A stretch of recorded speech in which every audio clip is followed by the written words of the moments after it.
Dota 2 fans, and welcome to another edition of GG League Season 2. Today we have nLions versus Commander Minus. I am Morris Please, your resident Canadian Dota 2 caster, and with me, as always, is the multifaceted, insightful, multi-talented Coucher. Coucher, how are you, my friend? I'm quite fine and just interested to see this game. Commander Minus, who are playing under cheap play at the moment. They're a team that I first saw in the BOC, the Battle of Central Europe, and they impressed for sure.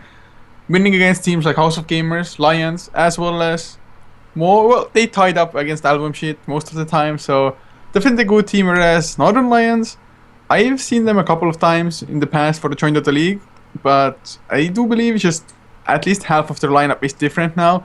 They used to be a solid team themselves as well, but I have no idea what to expect from them now. Yeah, I know Evasion has been a member of nLions for quite a while, but not too familiar with the rest of the team. Of course, Ingman also an active member, as you see by the tag, but definitely excited to see them as well. Commander Minus definitely impressing in BOCE.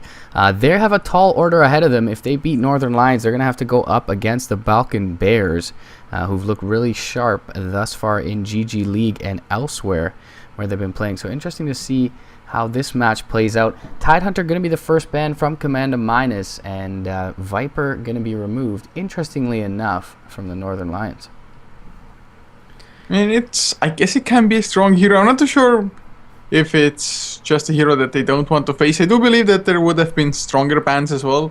Or the idea is, for some teams at least, it's like you ban out like semi-strong heroes just because you would get those like so-called imbalanced ones in the first phase yourself. Especially if the enemy has the first pick, so you have just the ability to go for two of them immediately. That may be like one approach, but I don't know. Right, and Commander Minus did elect first pick here, so there will be 2 picks for nLions in the first phase. So interesting to see if they've already kind of decided the direction they're going with this draft, and perhaps slows throw a thorn into their side, so to speak. Maybe they're going for something like an Ember Spirit, and they don't need that Viper Strike to slow down him tossing out Remnants. Jakiro going to be the next ban here from Commander Minus. Obviously a very strong hero, but also a hero that couples well with the Death Prophet. So they do pick up the Death Prophet, but they're not going to have the Jakiro. Brewmaster going to be banned out from nLions, and they're actually going to pick up this TA. So kind of explains the Viper ban. Takes a lot of dots away that would rip away her refraction charges. So they're going to pair that with the Skywrath Mage. No immediate synergy there, but as you mentioned, just 2 kind of Imba strong heroes in the meta. So interesting to see how they fare with these couple of heroes. I was thinking about the Temper Assassin just potential pick when the Viper ban came out, but I really didn't think that they're going to go for it at least this early on. I don't know, but cheap play. They have a Death Prophet and an Ogre Magi as well. I think they're perfectly fine with just giving away a TA like this. Definitely. I mean, TA is a just kind of snowbally hero. If he snowballs, gets like a really early Desolator, just meld with Desolator, you can just mow through people. But if you don't get off to that extremely good start, then most Temper Assassins just don't perform. Yeah, and arguably they got even a stronger hero for the role in Ogre Magi, and they have the Ignite to burn through those refraction charges already, so it's as if they've kind of dealt with this TA second pick phase already. So we'll see how nLions is going to respond. The Venge ban is going to come out from K-, so they're denying up some of the minus armor that would certainly synergize with the TA. Also, TA more or less a melee hero despite being ranged. Very short range, and so the swap and the positioning offered from the Venge definitely helps with grabbing those meld strikes and getting them off. There's also the hero like a Elder Titan, for example, that could still come out from either side really. Just if you have like some sources of minus armor, like heavy physical damage, Elder Titan is going to be great. So to boost up the Exorcism or make Temper Assassin even more powerful, I could see it coming out. I guess maybe more to nLions just because they already have that one range support, whereas cheap play they would have to run with 2 just melee supports. Although Elder Titan can be offlane as well, I guess, but we'll see. I do worry that TA is going to have to be pretty damn sharp, at least thus far in their draft, with the Psionic Traps, just by virtue of the fact that they have the Bloodlust move speed on top of the general DP build, which is of course Max in the Witchcraft, Phase Boots, Yule's Scepter. So this DP is pretty much going to be hasted all game, and they find something to somewhat deal with that in the Pounce. Slark's often building into the Blink Daggers in this meta, so maybe that's the avenue by which they lock down this DP. But otherwise, she may just have free reign over the map. It's definitely nice to have the pounds available to them. We'll see how much it's going to even do, especially if the Prophet gets that Yule Scepter as well. But Slark definitely can benefit from the Psionic Traps, just will have some more uptime with his right clicks there. And Meld, once you connect on a target plus the Slark is right clicking that same one. It's definitely a strong combination. Roshan's should be rather easy for them as well, to be honest, with the lineup that they have. But last ban, a Doombringer banned out by G-Play. Are they trying to go for something like a Storm Spirit, maybe a Puck? I mean, why the hell would you ban out the Doom? Yeah, interesting ban. I mean, Doom's a strong hero later on in the game, but it would pretty much hamper the laning phase of Northern Lions, if you ask me. They already have this Slark, which is presumably going to go to the safe lane. The TA really has no choice but to go mid, and the Doom would have to be relegated to either the off lane or the jungle, which would make their lineup pretty darn greedy and fairly weak in the laning stage, especially versus an Ogre Witch Doctor. So not sure why they elected to take that hero out, but obviously does pretty well against the Witch Doctor, not able to get that Death Ward off, and even the Voodoo Restoration in the fight. So interesting ban. What do you think of the Visage ban coming out from nLions? I really don't know about it, but I think Faceless Void will come out from G-Play though. We'll see if it's going to be true, but the Visage, I guess they could have gone for like a Draw Visage combination. Commander Minus, they have played that lineup before, so I guess Northern Alliance, they know a little bit what G-Play loves to just run. Right. But it can be a strong combination for sure. Especially if the Ogre Magi is there, just Bloodlust up on the draw as well can just keep a safe distance a little bit easier. Right. But at the moment, I definitely still think that just offlane Faceless Void might be the hero for G-Play. Just, yeah, it's great with the Death Prophet, great with the Death Ward of the Witch Doctor. Bloodlust helps you get more time locks, and also doesn't care if Slark is Shadow Danced up or not, just Chronosphere will lock him down anyway. Right, and even the Ignite has a really generous range, and so synergizes well, as you mentioned, with the ultimates of the DP and the Witch Doctor, and the Chronosphere of the Void. So Earthshaker going to be the pickup here for Northern Lions. Pretty decent support combo with the Earthshaker Skywrath Mage. They have good roaming potential, not the best farming potential, but they should be pretty strong in lane with the Ancient Seal comboed up with the magic damage toolkit of the ES. So not a bad pickup there for them. Also offers some long range initiation for the Slark and TA to set things up. And it does offer a little bit of disruption into the Chrono with the Fisher if he's not caught in the Chrono himself. So interesting pickup from nLions. Don't mind it at all. We'll see what they round out their lineup with here. Obviously, probably looking for an offlaner, I think, is the most reasonable assumption at this point in the draft. So we'll see what the last ban is here from the nLions, eating well into their reserve time here to remove something from the pool, which is more than likely a safe laner for G-Play. They could put the Void in the 1 position, but does pretty well out of the offlane. And they do ban out the Terrorblade, so they are banning a safe lane hero here. What do you think of the Terrorblade ban? I guess Terrorblade is scary to go up against, although I think Northern Alliance with their lineup, they probably would have had what's necessary to try to deal with the Terrorblade early on, just get kills on him. He's not really that tanky, so I think early on Northern Alliance should have been able to shut him down. Right. But G-Play, they already have such a strong lineup as it is.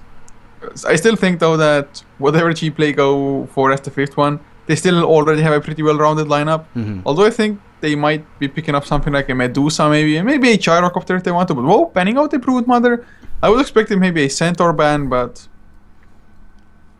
what do you think of the Broodmother? I mean, Broodmother has been just becoming a little bit more popular than it used to be. I think in GG League it's somewhat of a coveted hero, and I almost feel like I'm making a joke saying that, but we've seen the effectiveness of it. Yesterday, BBC ran it up against Moscow 5, and Pedrino absolutely rolled ZXC on his Alchemist in the safe lane and was just scary on the hero. I don't know if it's worth a ban at this point.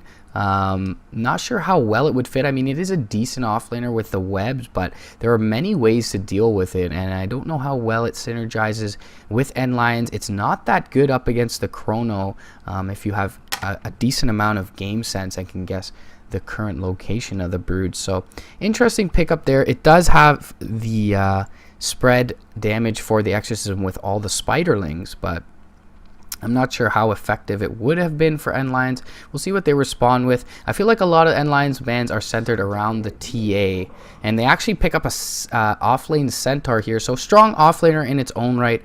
But as I mentioned, a lot is going to be on the back of this TA, and as you mentioned, a TA not the best hero, somewhat like Legion Commander when she doesn't snowball here. Batrider's actually going to round out the lineup for Commanda minus. What do you think of that pick? Well, there weren't too many choices left if they chose to go for the Physics Void as the one position for the safe lane. So both teams wanted to get the offlaners. I still think Centaur ban might have been a little bit better than the Brood Mother. Yeah, definitely. Because Northern Lions did end up with the Centaur now.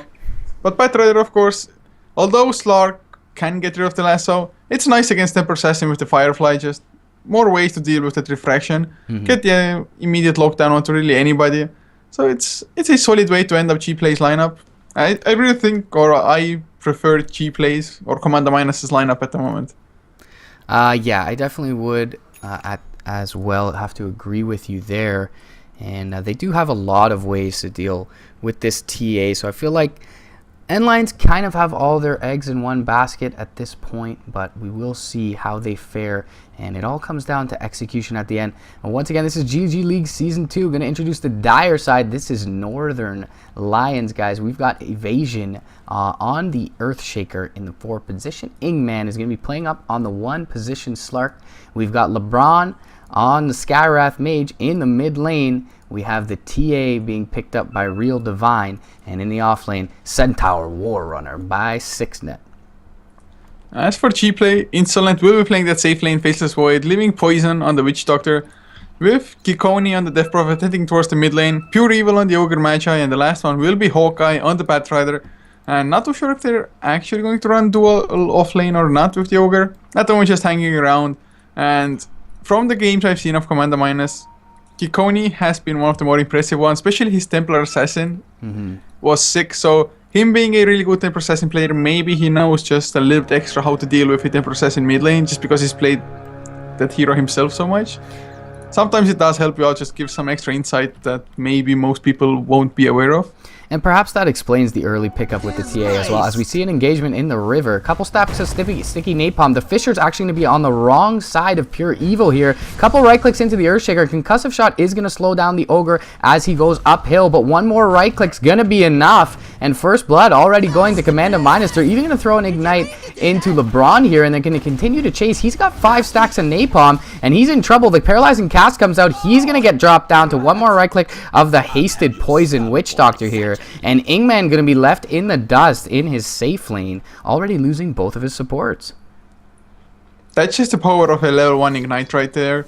Had he had just the Fire Blast, no way they would have been able to chase that far, or at least get the second kill. First one, yes, for sure. Now, Ogre Mage even comes into the mid lane. Real Divine, he's going to struggle maybe a little bit to get his bottle, but since he's rushing it, he should still have it anyway. I mean, you can get like 2-3 last hits on the first 2 waves anyway, just because Death Prophet Crypts from level 1, as annoying as the ability might be, it's just not annoying enough yet.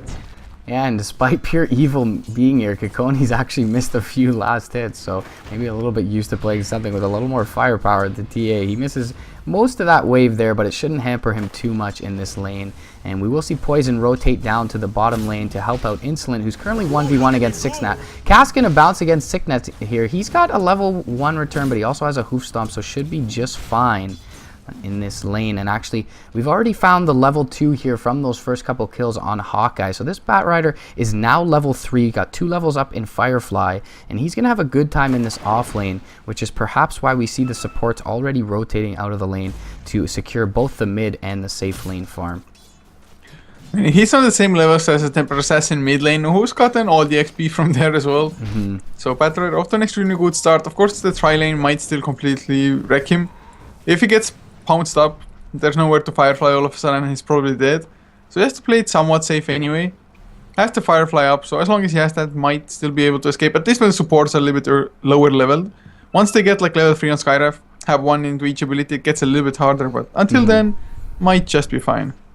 Yeah, definitely. I'm worried for this TA already, and perhaps we see the TA was more of a pick ban than it was, as we see Pure Evil rotating into the mid lane with an Ignite, dropping those refraction charges once again.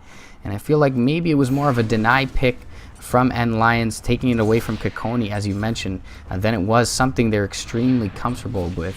But we will see how Real Divine looks to recover through this mid game, and he should be okay in the mid lane, finding his farm at least, or levels if not.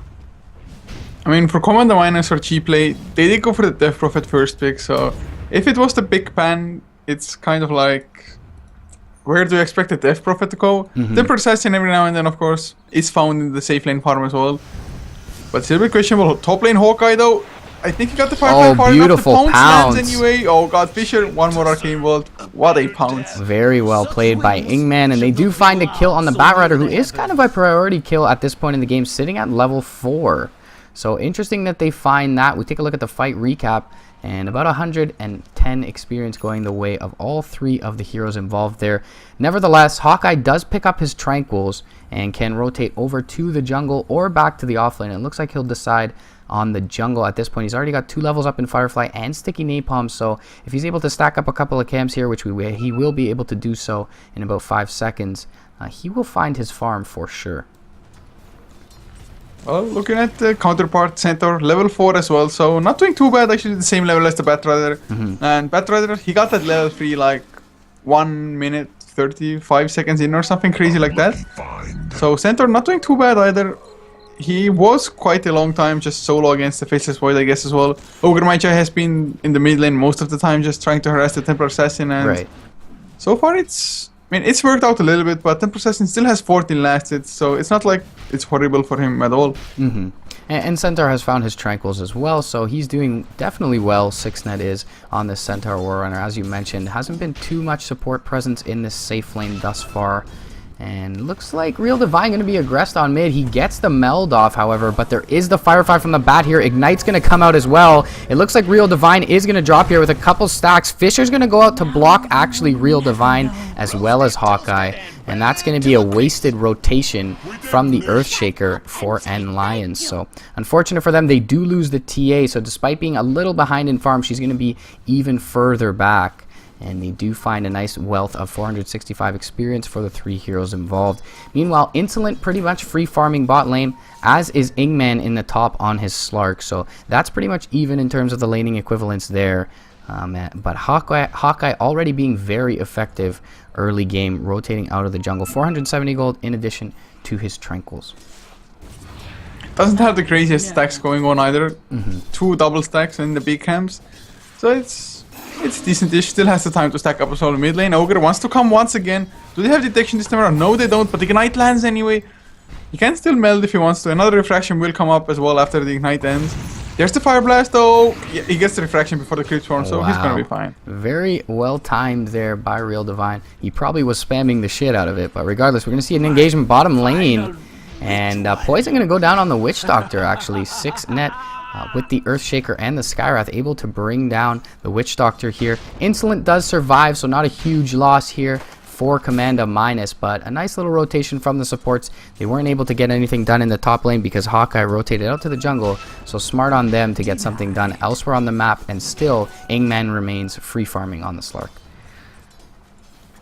Well, Slark, it's arguable if he's a little bit better or more explosive than the Faceless Void, just because the Chronosphere, even this early on, can set up things, especially if you have the Death Ward available at some point. He's level 4 on the Witch Doctor, but just Northern Lions mid-game is probably where they're going to be strongest. The late game, of course, isn't like weak by any means, and even that may arguably be stronger if not for the Chronosphere. Yeah, I think that's definitely the trump card for Commanda Minus, is they do have the Chronosphere, but as you mentioned, I think immediately thereafter the laning stage, a free farming Slark is a little bit more valuable than the free farming Void, which will probably eventually overtake it transitioning into the late game. Oh no, Ogre Maicha is just soaking up XP from the top lane. He is in the trees hiding himself, of course. If you reveal yourself to a Slark, you just might be dead unless you're carrying a TP. And he runs out now just as the supports rotate in. Oh god, pure evil. He's gonna be so screwed here. The slow comes out, uses the Fire Blast, but he's gonna get pounced up. Evasion doesn't even really need to use the Fissure. No point to waste mana. He just chose the worst timing to get off. Yeah, very unlucky. Wrong place, wrong time for that Ogre Magi. He walks out as soon as the Skywrath is in range, and doesn't even use the concussive shot, just couriers him into the tree line here, and he gets into a choke and easy pounce for the Slark, even though he got the Fire Blast off. Well, at the moment 3 for 3 is the kill score, and Gplay, although they got those early kills, they haven't been able to convert them into too much else, really. I mean, they got that 1 kill onto the Temper Assassin afterwards as well, but TA now, well, never mind, finishing up trades. For a second I thought, like, is he going for Midas? But going for the trade, so not going for the greed. I wouldn't mind either choice here. I think the Midas isn't bad with only the 1 death and definitely needing the recovery. But as we mentioned in the draft, a lot of this team is going to be on the back of the TA. And so she's going to need to be effective in the mid game. So Midas definitely not going to give her as much as Treads would. She'll drop a Psionic Trap on the high ground to check for any rotating supports, and she'll grab up that regen rune which she bottles, so that'll help her out with lane sustainability, and she should be able to find some farm here. 46 and 6 is the CS of Kikoni's Death Prophet to Real Divines. 34 and 9 rotation into the mid lane though. Ancient Seal, concussive shot, Fisher, one more strike from Real Divine, and they'll bring down Kikoni. So nice rotation here from nLions. They're going to pick up a very valuable kill at this point in the game and also help their TA recover quite a bit, sitting on level 8, which is now the tied for the highest on the board. This just, my god. Now the Lions, they're playing this laning phase really well. Now Inkman even forcing out a glyph as well on the safe lane. Just going for the tier 1, and Gplay, it's, I guess their lineups, just weakness is apparent at the moment. They need either the Faceless Void to time walk in and Chronosphere or the Blink from the Batrider, but they didn't have Blink Dagger before. Now though, with a triple just stack farmed up, Hawkeye is gonna have his Blink. So they're finally gonna be able to just start striking back as well. Before this, it was just, if the support rotation works out, you're gonna maybe get the kill, maybe even not then. But now it should be a little bit more safe for them to just go in, blink, lasso, and focus one down. Yeah, and Insolent did find the deny on the tier 1 top. Fisher bottom lane onto Poison, but they're not going to have any follow-up as it was on the wrong side of him. 6net not able to get that hoof stomp off, but Insolent does have his Mask of Madness being ferried out to him fairly soon. I believe he has the recipe either on the courier or in the stash. Yeah, it's on the courier at this point, so he'll have his Mask of Madness, and that's quite a bit of kill potential for him this early on. 10 minutes in, already with his Treads, Mom, Orb of Venom, Hatchet, and Stout Shield, so he's got quite a bit of damage for this early on. Well, at the moment, net worth wise, Faceless Void completely tied up with the Slark. Neither one went for the Hand of Midas, and rather similar item build as well, but Mask of Madness done on Faceless Void. I'm really waiting for the moment that he just goes in, but Hawkeye, they are smoked up, they want to go for Real Divine, and it should be an easy kill in all theory. Insolent even comes in on the Faceless Void, just to make sure that if Northern Lions want to support rotate, it's not gonna happen. And they have the Exorcism, maxed out Witchcraft, maybe an tier 1 to just get the cherry on the cake. Yep, Hawkeye going to continue to scout out, see if there's any rotation in to defend this tower. They're going to pop the Exorcism here. They should be able to bring this down with relative ease. Glyph comes out nice and early, though, for nLions, and 10 seconds until Real Divine's TA is up, so they may be able to defend this if they get some TPs in. Do they have TPs on the team? Pretty much everyone on the team has one. So they're going to sack the tower, though. They don't actually find a trade. Ingman farming, but he's not going to get much done on this tier 2 in the off lane.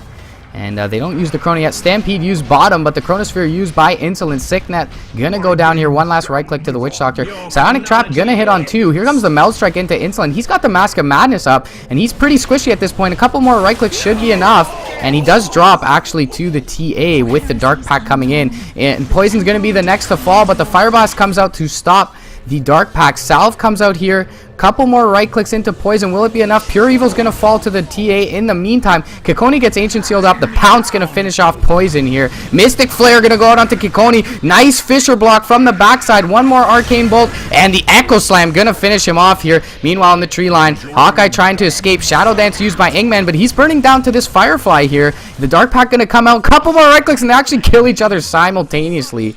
So smart play by Hawkeye, knowing he can't get away on the leash, turns and fires. But regardless, a win in the bot lane for nLions. 5 down over that engagement, 4-3, as the Void went down early on with his Mask of Madness up. So great rotations here from nLions. Yeah, really well done, and it's just Gplay. They went in with the first Blink Dagger to Batra, got the kill, then used the Chronosphere for yet another kill. But Northern Lions, they knew that both of the ultimates were down, and of course they're possessing somewhat of a lucky haste rune there. Just there's nothing the cheap play can do against the hasted Temper Assassin. Yeah. Their best bet would have been Chronosphere, but it was already in cooldown, so was Lasso. So well done, Northern Lions. That's double Blink Dagger pickups for them as well, both the Slark and the Centaur now. So this game is probably going to be blown wide open, although I think Northern Lions, they have this mid-game advantage just because the double blinks are so scary. And it's 3 blinks sub 13 minutes in this game. 1 for Hawkeye and the 2 you just mentioned for the side of nLions. So going to be interesting to see the aggression and the pickoff potential. Hawkeye rotating through the enemy jungle. He's not going to find anyone. There's actually 4 heroes here. Blink forward though from the pounce from Ingman. They're going to bring down Pure Evil with relative ease here. Hoof Stomp also committed from 6net. So easy pick off for them, and as soon as those blink daggers come out, they are revealed, but 2 successful rotations here. So nice play by nLions. We'll see if they look to amass and aggress on this tier 1 in the mid. We've got Ingman sitting on the high ground here, so he could find Kikoni in the tree line. There's a Psionic Trap to scout him out. Kikoni rotating right back into the pounce from Ingman. Dark Pack going to come out as well, and Hoof Stomp there to follow. Is there a double edge? Oh, the Chronosphere actually connects on 2, very well played. Actually, 6net, a little bit outside of the periphery of that. Ancient Seal, Mystic Flare going to come out. Insolent going to survive for now. And Ingman does go down. Real Divine going to be the next to fall. Very nicely played by Commando Minus. Chasing down with the Sticky Napalm, the Earthshaker. Evasion in a little bit of trouble here. He does have a Fisher up, so he can turn and fire. Nice leap forward. Enchant Totem going to come out. Fire Blast, though, going to be there from Pure Evil. One last clubbing.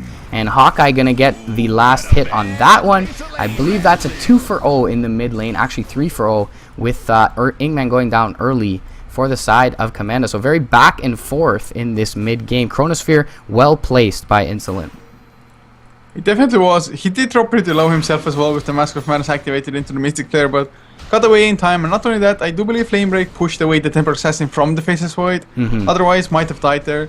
But the biggest deal was that the pounce was nice, Slark. He was dealing quite a lot of damage to the Death Prophet. Yeah. But the jump in from the Centaur only meant that the Paralyzing Cask has something to bounce to. And since they were next to each other, they were just perma-stunned for the entire duration of the cask, which I think was level 3 at the time, maybe 4 even. So lots of bouncing going on. They were just completely stun-locked. And I guess if the Centaur hadn't blinked in, they wouldn't have had the chance to get the kill anyway, with only Slark being there, but really just unlucky timing for them with the Paralyzing Cask coming out at the exact right time. Yeah, I was almost expecting that double edge to kill off Kikoni, but as soon as he blinked in, as you mentioned, was pretty much perma-locked and disabled there. Ingman rotating down again from the high ground, but he's just going to blink back towards the tower and reconvene with his teammates, and they look like they're going to take this T1. Glyph is up here for Commando Minus, and so we'll see if they do pop it. They should, because it refreshes. So they do pop it here. Fisher going to hit Kikoni from long range, and Hawkeye going to rotate in. He actually blinks forward, but he's not in range for the lasso. Going to have to go back up to the high ground. Nice denial, though, from Kikoni. Cask going to bounce through. Stampede has been popped here, and it's actually going to be wasted by nLions. So well played to get to deny there. Hawkeye missing the lasso, but it may have actually kind of worked out for his side. I'll take that. I think it's perfectly fine. At least he didn't use the lasso on like a creep or something, so he still has it for another initiation, and they might find Real Divine. Never mind, not quite close enough. If Hawkeye had the force that they could have just gone in, berserk him down, just Zerg Rush.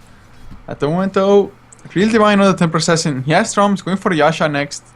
Are you on board with this kind of item build for him? I feel that it's pretty much standard. The Yasha offers quite a bit for this TA, but at the same time, with the start, the TA had 4th overall on the net worth chart.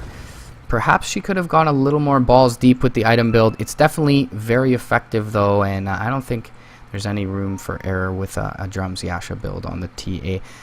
She did pick up the treads, opt for that over the phase boots, so looking to stat up a little bit more, tank up a bit, and rightfully so up against the Ignite and the Firefly.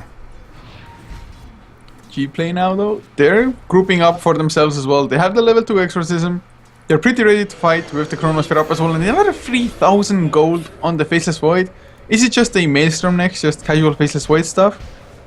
Yeah, I would believe so. He could go right into the Crystallis as well.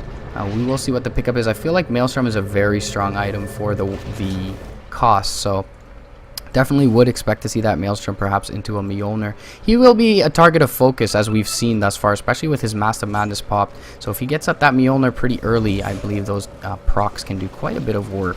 Hawkeye scouting it out with the Firefly. He's not going to find much here. He may find Real Divine, but it doesn't look like that'll be the case. Retreats back over the cliff towards his side of the map and is going to be scouted out briefly by a Psionic Trap as he farms the jungle. Will there be a smoke rotation here from nLions? They are grouping up.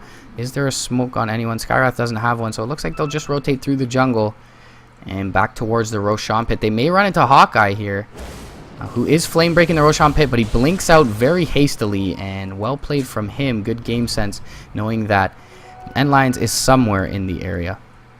Courier actually going to ferry out a smoke here. Both teams are effectively just kind of wasting time.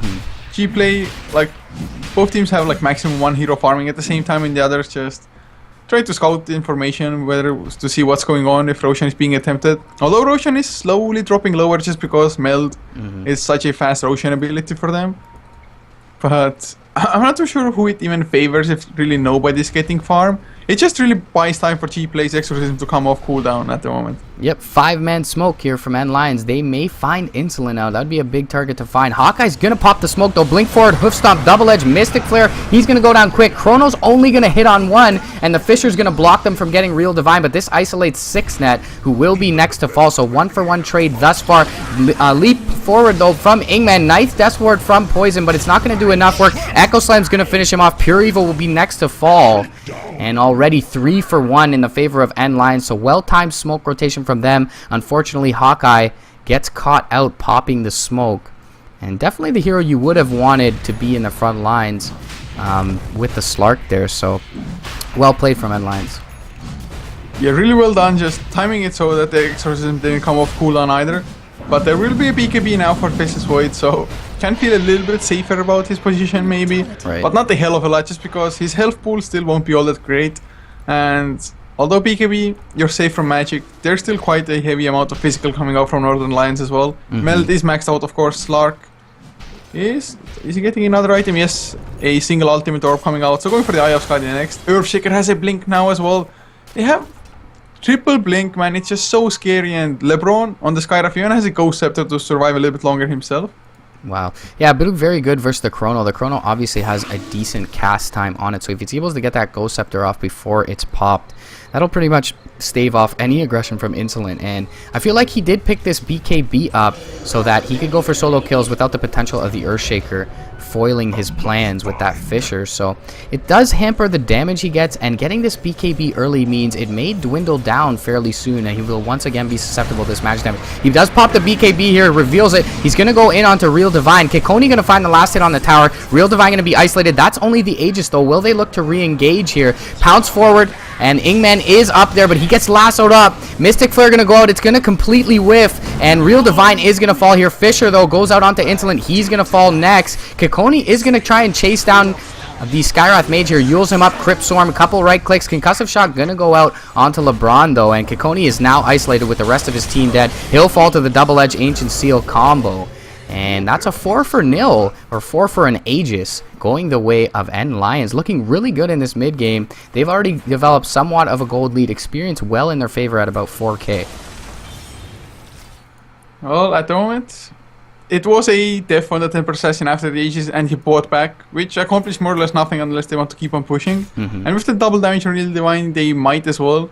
Buyback still a little bit hasty, or maybe he was underestimating the power of his own team. And for G-play, just once the Exorcism wore off, and of course Faceless Void, he got blown up anyway once the PKB wore off as well.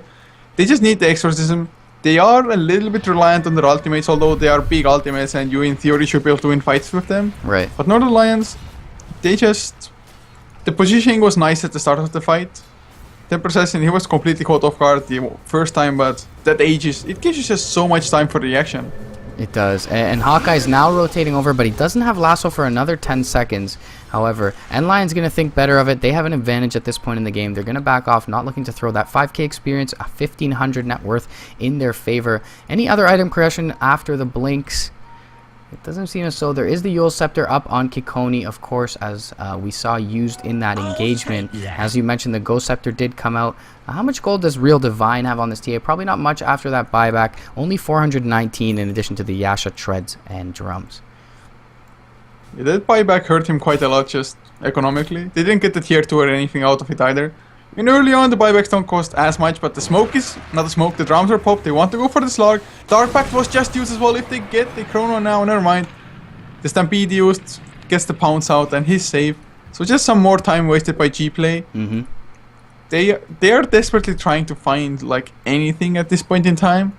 Yeah, Hawkeye did find his Force Staff, so they have a little bit longer range of initiation here, but no one farming while smoke rotations like that happen. Insolent was with the team, so they don't benefit at all, and in fact, it is a little bit of a detriment to their transitioning into this mid-game.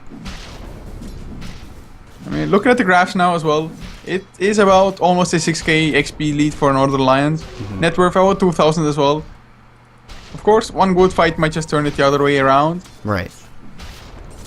They do have the Chronosphere, which is a trump card, of course, and they have the 9-second BKB up on Insolent, so 23 minutes in, I worry that this BKB is going to dwindle down a bit, but it still at 5 seconds, it will be basically the duration of a Chrono, which is 6 at level 3, so he should be able to pop that and get off a solo kill as he pleases, as long as he doesn't get disabled before dropping that Chrono. And the Chrono is going to play a huge part. So far, we haven't had the greatest of Chronos. The best one probably was the one in the mid lane where they jumped the Death Prophet. Yeah. So after that, it's like one hero maybe caught in it.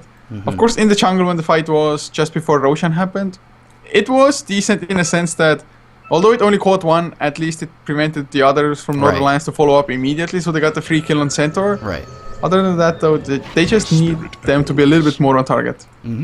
Meanwhile, nLions farming up pretty well. Arcane's already up, as well as the Blink for evasion on the Earthshaker. We've got Ingman farming really well. He's got his Orb of Venom and 2 Ultimate Orbs, 1 in his stash currently. So he's only 500 gold away from that point booster and that ever-important Scotty. 4 minutes, 45 seconds until Roshan respawns at this point. Of course, the Aegis was popped very early on that TA, so it's not in the hands of anyone right now. But Ingman finding that Scotty, how do you feel about that immediate impact of that item on the game? Oh, it's gonna be huge for them, for sure. It gives us so much survivability, the kiting potential as well. And G-Play, even if they do get the last onto the Slark, with him not Dark Pacting it off, even then it's gonna be a little bit hard. Unless he gets completely focused by like all 5 of them, then it's gonna be an easy kill anyway. It's just anybody will die to the focus fire of G-Play. But if it's a full 5-on-5 fight, and I highly doubt that Lasso is going to be used on the Slark anyway, just because it can get Dark Pacted off. I think Temper Assassin probably the priority target for them. Yeah, definitely. I would have to agree with that. Kikoni going to need a pause here. Kikoni sitting on 2,600 gold. What do you feel about the item progression of this Death Prophet? Do you feel like a Heart or a Shivas will be the next item? I feel like they're going to need at least some positive armor from the Shivas, if not some minus armor, perhaps from an AC, to deal with this TA Slark Centaur combo. What are your thoughts? I think Shivas or Heart, one or the other. I mean, Shivas is going to be nice for the armor aspect, slow down the attack speed, extra just damage as well. Being able to kite around the enemy melees for a little while maybe. That or Heart really, you just need some form of survivability. Shivas is more like a item that helps the team a little bit. Whereas Heart is maybe a little bit just more selfish, but he needs more survivability, that's for sure. Right. Smoke rotation here from Commando Minus. They may run into Ingman. This will be a big target to find. He's farming up the neutrals. Hawkeye going to blink for it. He's going to find him. Dark Pack was used on the creeps, so he's left for dead here, and they will find the highest priority target. 10,000 net worth at the Slark, just above Kikoni after that death, and he was really close to that Scotty, as we mentioned. So that's going to set him back a couple minutes on the Scotty. He should be able to come up after death and farm it in about a minute or 2. But regardless, very nicely timed pick off for Commando Minus. It definitely was. I mean, we were just talking about the Slark as well. It does delay out that IO Scotty by a little bit. It needs only the point booster for it. Fisher comes out, doesn't connect on anything at all, and of course, it's not like they're going high ground, so it doesn't really block them off either. Exorcism was used though. They just want to be done with the tower as fast as they can and back off, I think. Maybe do a little bit of chip damage to tier 3, although I feel like it might be a little bit too ballsy by them. But Death Prophet is going for a BKB. Interesting choice from Kokoni. I don't feel like there is too much magic to worry about. Of course, there's the Ancient Seal, Mystic Flare, but if you get that Exorcism off before the Ancient Seal, you're fine. And also, you can Yule's Purge it most of the time, I believe. So, a little bit of a questionable pick. I think the Shivas, as you mentioned, would have helped the team out a lot more than this BKB does. And once again, you do have the problem of the BKB duration dwindling down. Insolent is sitting on 2,800 gold, however, so he'll finally be able to go for a damage item on this Void and have a little bit more impact into the team fights. Yeah, that's the biggest problem with a Faceless Void. Although it's an extremely good ultimate on him, he really needs quite a lot of damaging items to actually be that like right-click carry role. Time Lock does help out a little bit with that as well, so with the Mask of Madness, his damage can be deceptively higher than you would think. I mean, he's hitting only for like, what? 121 damage? Right. It's not a hell of a lot. Whereas a Templar Assassin, he can hit for like 200 plus, especially the Meld minus armor is coming out as well. Easily. I wonder, I mean, he did go for a 304 build on the Void. No points in backtrap. He maxed out that time lock really early, but he just wasn't able to utilize it much. There was no really solo pickoff potential. nLions been grouping up quite a bit. That Centaur Skyleth, obviously an ever so potent roaming combo. Earthshaker was pretty much behind the TA most of the time, trying to ensure her survivability. So, well, good play on nLions to not split up and get caught out. I mean, the Slark was really the only solo pick we've seen for a very long time in this game, and so we will see Commanda grouping up bottom lane. So we'll see if they aggress on towards this T2. But they don't have much vision here. No cliff ward for either side by Roshan. So going to be a little bit risky. They do have Hawkeye to scout out the tree line. It's just so good to have a Battler in those kinds of situations. But they're exactly on the opposite sides of the map. Northernlions, they're even keeping back a couple of heroes already. Maybe they are preparing for a high ground defense rather than the tier 2. Or never mind, Exorcism is there from Death Prophet. There's the stun as well, Stampede. They're gonna go in, but the BKB is there just before the hoof. Some beautiful chrono catches free. My god, why did Northernlions force this one? Death Ward to follow as well, Real Divine, no escape. 3 heroes down, Temper Assassin, the only one to have buyback, and they might even be forced to use it. A little bit of questionable lasso there by Hawkeye. Used it on the TA right before he died, but absolutely insane reaction time on Insolent's BKB there. He gets it off before the Hoop Stomp. Chrono on to 3. And just really well played there. Obviously, easy follow-up with the Exorcism and the Death Ward from Kikoni and Poison. Hawkeye going to scout out here.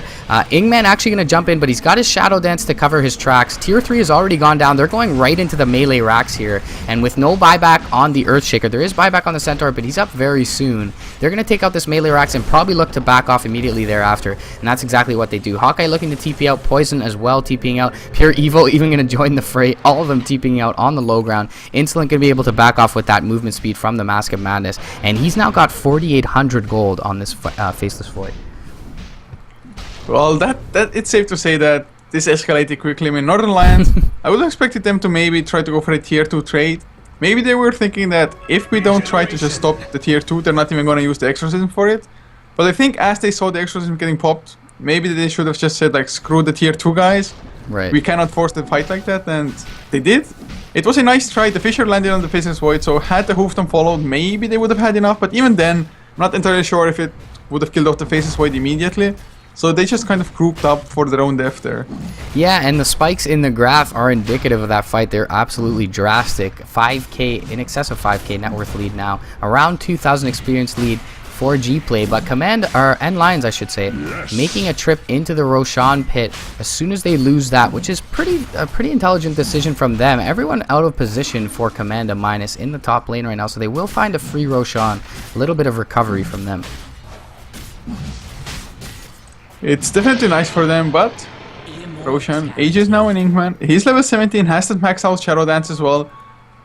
Last fight, of course, he wasn't even a part of it, I believe. Didn't even make it to the fight before it ended. I mean, once you get 3-man Chrono, there's nothing much the other two can do. Maybe if an Earthshaker is the one to stay out of it, right, he can just go with the Fisher, try to disrupt up things.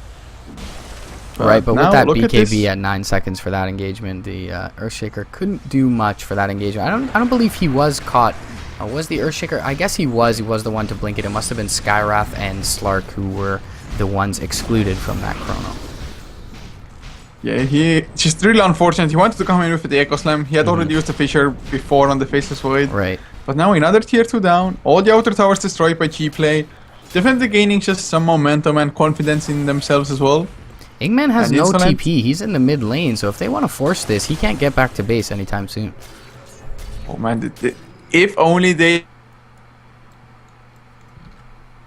got a glimpse of him, maybe a support or anybody is scouting him out on me. It's like, guys, no TP. Right. Pop Exorcism, go in. Which is level 3 Exorcism now as well. And Aghanim Scepter is there on Faceless Void now. Has had it for like a minute, maybe so. Just after the last fight, picked it up. Do you think it's fine? Do you feel like he should have maybe built for more damage? Or is the utility just Aghanim's just a perfect choice?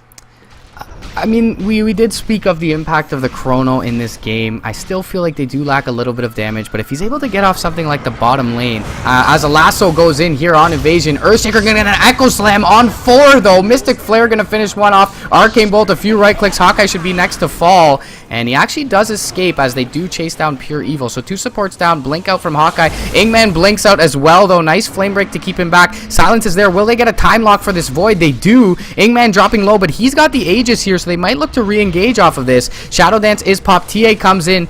Mask of Madness is popped on Insolent. They're going to find one, though. Kikoni's going to have to pop his BKB and his Exorcism, but a couple right clicks. Chrono on 2, however. Will he have enough? It doesn't seem like he will. He'll BKB TP out on Insolent here, and he will survive, but 3 for 0. The Earthshaker does go down, so 3 for 1. Going the way of Northern Lions here. Very nice engagement for them. They pull back the Earthshaker, but they converge on him. They don't burst him down fast enough, and easy Echo Slam, easy life for Evasion. It was really all set up at the center. He came in with that 3-man hoof stomp before, the Echo Slam to follow, and just dragging a Earthshaker next to you, or not only next to yourself, but next to 3 heroes. That's exactly how not to gank an Earthshaker. It was really the example of there. And had the Chronosphere though been like 1 second earlier from the Faceless Void, it would have saved the Death Prophet. Death Prophet's Exorcism probably would have been enough to get at least 1 kill on the enemy cores. But Northern Lions, they're the ones to take a good fight now. XP back in their favor by about 1k.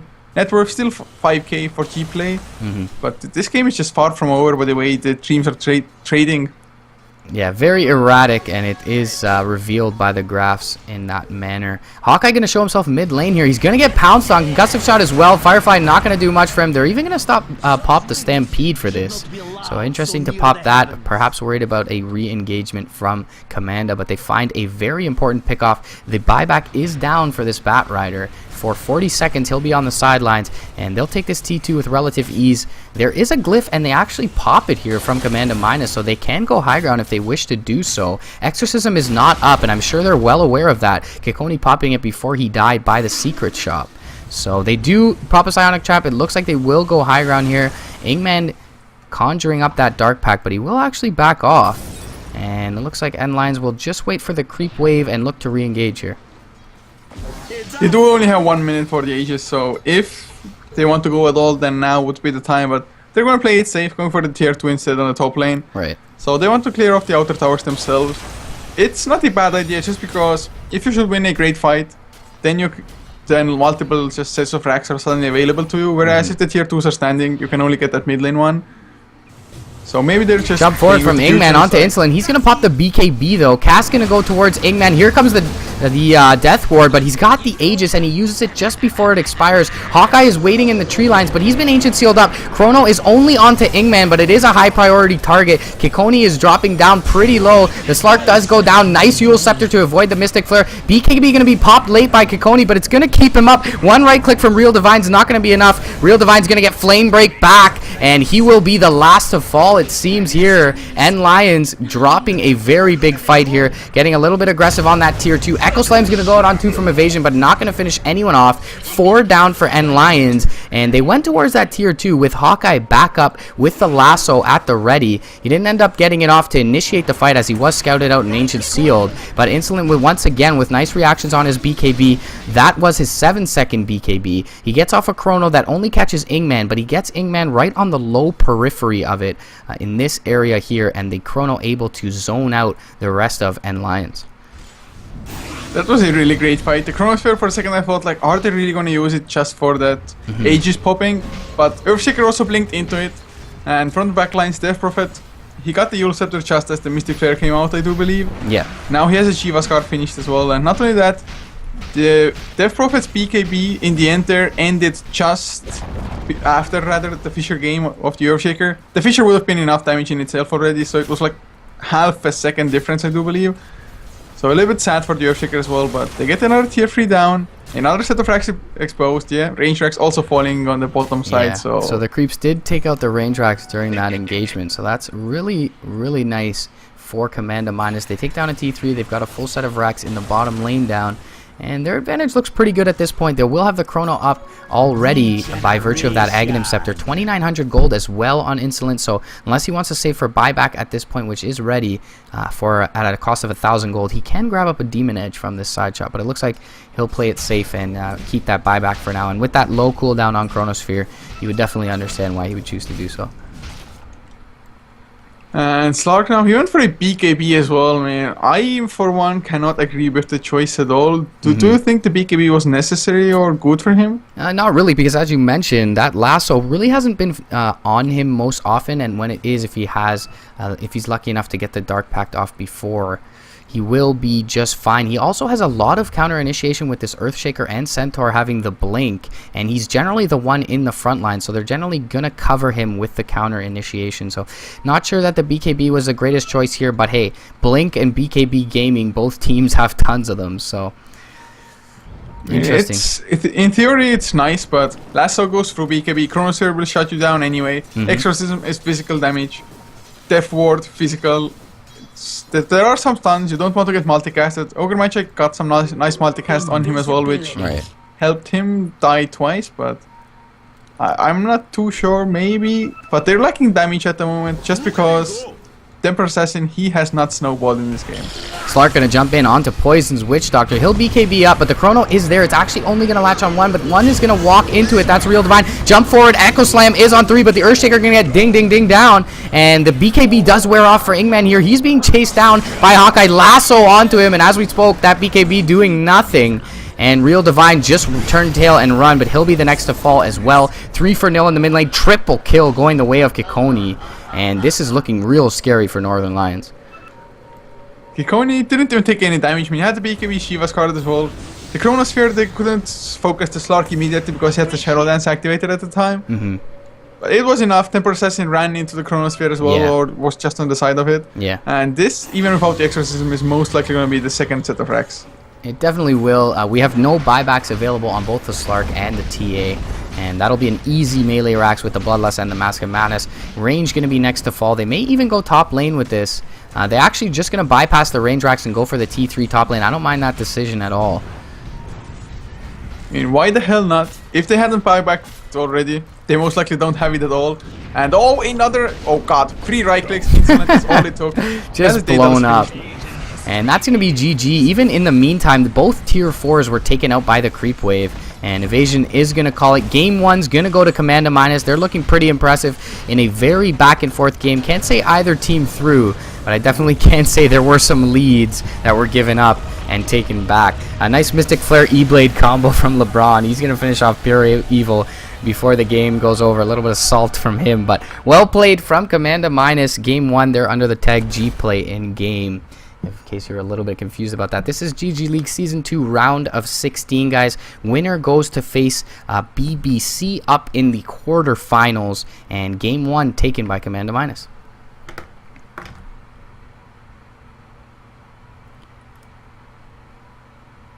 So we'll be back shortly, guys, with the next game. Thanks again for joining me. I am MoreHPs, your resident Canadian Dota 2 caster, joined by Coucher on HeflaTV. And we'll bring you back to the waiting screen for just a couple of minutes.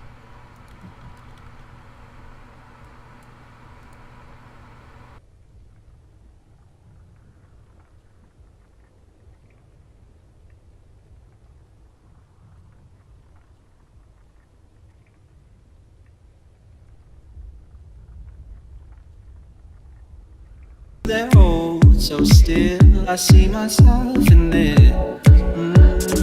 If you must walk in like that again, you've got no place in this. Like love, just a little too long.